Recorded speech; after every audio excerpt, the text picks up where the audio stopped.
اکبر، اللہ یہ محبت سلامت رکھے، یہ محبت سلامت رکھے۔ دوستو ہم اس آقا کے غلام ہیں، اس آقا کے امتی ہیں، اس نبی کے امتی ہیں۔ ایک بار نبی پاک صلی اللہ علیہ وسلم مدینے کے باہر گئے تھے۔ ہمارے آقا ہیں کون؟ مدینے کے باہر گئے تھے۔ جب پلٹ کر کے شہر میں آئے، جب شہر میں آئے تو کیا دیکھا کہ خوبصورت اونٹوں کی بازار لگی ہوئی ہے۔ آقا کریم صلی اللہ علیہ وسلم کو ایک سنہرے رنگ کا اونٹ پسند آ گیا، حضور کو پسند آ گیا۔ اب میرے پیارو آقا کریم نے اس کی قیمت لگوائی کہ یہ اونٹ مجھے چاہیے، کتنے کا ہے؟ نئی نئی منڈی تھی، مدینے کے باہر کی بات ہے، لوگ حضور کو پہچانتے نہیں تھے، تو کہا سنو اس کی قیمت اتنی ہے۔ آقا کریم نے فرمایا مجھے یہ اونٹ دے دو، اس کی قیمت میں بھیجا دیتا ہوں، اس کی قیمت میں بھیجا دیتا ہوں۔ دوستو جب آقا بیع و شراء کر رہے تھے، جب آقا خرید میں لگے تھے، اس وقت جتنے لوگ کھڑے تھے، کوئی حضور کی آنکھ کو دیکھتا تھا، کوئی زلف کو دیکھتا تھا، کوئی اونٹ کو دیکھتا تھا، کوئی دھات کو دیکھتا تھا، کوئی چہرے کی چمک کو دیکھتا تھا، کوئی امامے کی خوبصورتی کو دیکھتا تھا۔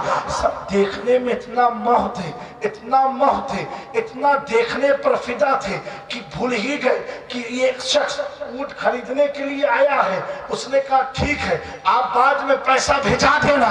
اب میرے پیارو اس علاقے کے لوگوں بعد میں کہا پیسہ بھیجا دینا۔ اب جب آقا لے کر کے چلے گئے، آقا لے کر کے چلے گئے تو ان میں سے کسی نے کہا ہم تو اس شخص کو جانتے نہیں اور اتنا قیمتی اونٹ تم نے اس کو بیچ دیا، پیسہ بھی نہیں لیا، کوئی گارنٹی بھی نہیں لی، کوئی ایڈوانس بھی نہیں لیا۔ ان میں سے ایک آدمی بولا، کہا سنو سنو، وہ جب گفتگو کرتے تھے تو ہم تو ان کی گفتگو پر اتنے فدا ہو گئے تھے کہ مال کو بھول گئے تھے۔ ان میں سے دوسرا بولا ان کی آنکھ اتنی خوبصورت تھی کہ ان کی آنکھ کو دیکھتے دیکھتے میں ان کی آنکھوں میں ڈوب گیا، پیسے کا خیال بھی نہ رہا۔ ان میں سے تیسرا بولا ارے تم دونوں نے کیا ان کی زلفوں کو نہیں دیکھا؟ کتنی پیاری زلف تھی، ایسا لگتا تھا کہ یا کو تو مر جائے، ان کی زلفوں سے ٹپک رہے ہو۔ ان میں سے چوتھا بولا ارے یار تم نے تو زلف دیکھا، تم نے اونٹ دیکھا، تم نے آنکھ دیکھا، کیا تم نے ان کے رخسار کو نہیں دیکھا کہ چہرے کی چمک تو ایسی تھی ہم سوچ رہے تھے کہ سورج میں چمک زیادہ ہے کس لڑکے کے چہرے پر چمک زیادہ ہے۔ میرے پیارو ان میں سے چھٹا بولا کہ سنو سنو تم تو چہرے تک تھے، تم تو چہرے کی بات کرتے ہو، میں تو جب انہوں نے ہاتھ کو اٹھایا ان کی انگلیوں کو دیکھ رہا تھا تو ایسا لگتا تھا کہ آسمان کی بجلیوں کی طرح دھار بنک کے انگلیاں چمک رہی ہیں۔ ان میں سے ساتواں بولا سنو سنو تم تو انگلی تک تھے، میں نے تو ان کے جب قدم کو دیکھا اتنی پیاری نالین پہنے ہوئے تھے، میں یہ سوچ رہا تھا اتنی قیمتی چپل یہ لائے کہاں سے ہے۔ میرے پیارو اسی بات میں وہ لوگ رہ گئے۔ ایک شخص کھڑا ہوا، کہا سنو تم لوگ تجارت کرنے آئے ہو کہ اس کی خوبصورتی بیان کر رہے ہو؟ کہا تجھے کیوں برا لگ رہا ہے؟ کہا بھائی تمہارا مال ہے، تمہیں پیسہ پہلے مل جائے پھر اس کی تعریف کرو۔ دوستو وہ شخص حضور کی شان میں گستاخی شروع ہی کر رہا تھا۔ اس قبیلے کی جو سردار تھی پردے سے نکلی، کہا خبردار اس کی گستاخی مت کرنا، اس کی ضمانت میں لیتی ہوں، اگر پیسہ نہیں آیا اس کے بدلے میں پیسہ میں دیتی ہوں۔